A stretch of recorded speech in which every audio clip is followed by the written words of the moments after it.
In this video, I'm going to show you how you can upload and share file on Google Drive. First, we are going to make a folder. So now go to the new and then click on new folder. Now enter a name, click on create. So we have created folder. Now go to the share files.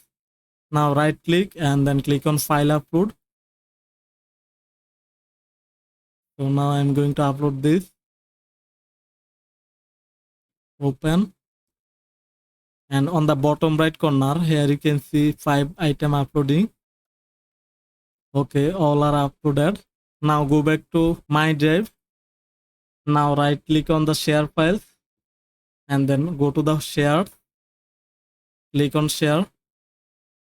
Now go to the general access and click on restricted. Select anyone with the link. Click on view and then select editor. Now copy the link. Click on done. Now you can share this folder with anyone. Like I'm going to share this in incognito mode.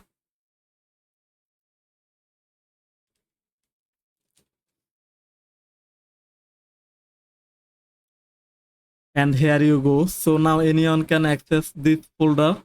So hope that this video help you out. If this video help you, please hit the like button and subscribe this channel. Thanks for watching.